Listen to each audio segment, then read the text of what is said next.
Hi, I'm Mason Jupe with Fertilizer Dealer Supply. Today we're going to be going over the order entry changes as we make our way to the picking process. Start off here, let's go ahead and put in an order. We'll start with a brand new order. We will make it for customer 56, the Michigan cash account, and then new order. We'll go ahead and say phone and type in the order taker there and then hit accept.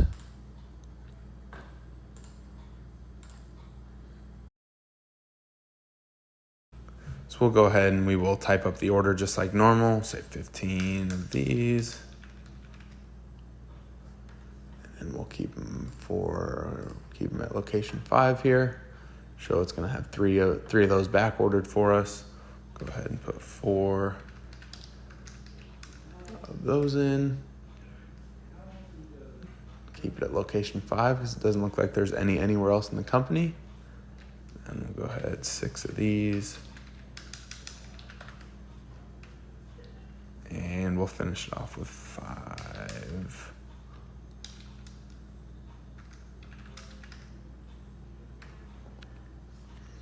All right, so that is just like normal. If you would like to add messages to any of these, you can go ahead and we'll click on this line. We can hit insert line and we'll insert it before line 2. And we want a message line. And then we'll go ahead and hit forward and it'll insert that line for us. The code M here is going to put a message on the entire order, or if you would like a message to stay specific to that line that's above it, you can go ahead and select MP, and then whatever your message would like, we'll just go ahead and put a test for the line message and forward, and you'll see there that that'll put that line in right there for us. And then same if you want to put one at the very end of the order for the entire, put a message for the entire order.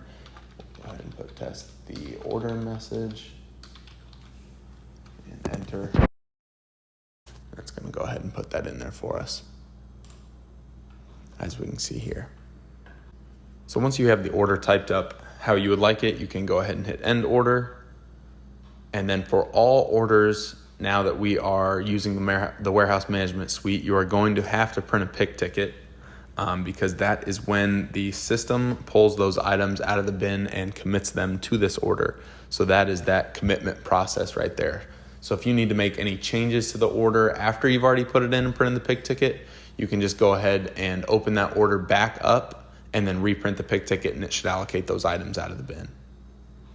And then on the pick ticket, as you can see here, it is now going to print in alphabetical order by bin location. So you can see that this first line here, we did not have any of these Schedule 80 poly nipples.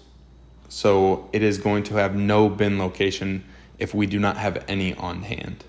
Then as you can see, the second line there, since we did have all 6, it's going to print that bin location and show us that all 6 of those are on hand and ready to be shipped.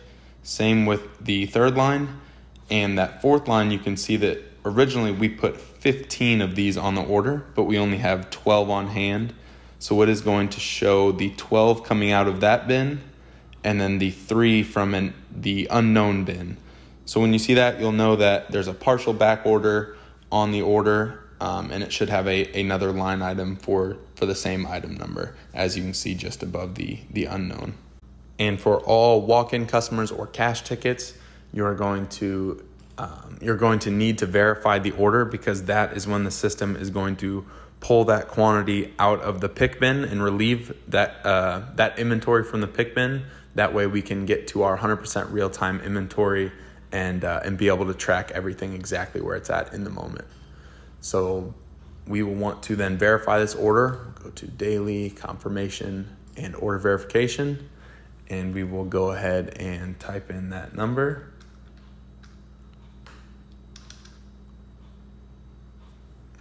And we'll change this to CP1 so we can get a look at that. So for the first line, the partial back order, we can go ahead and double click on it, put that item number in there for us. We'll hit 12 and then enter. These we're going to leave alone because we did not have any of these 4. So moving on, we can go ahead, double click and hit 6 and enter, and 5 and enter. That way we get all of those scanned in there and make sure they get verified right.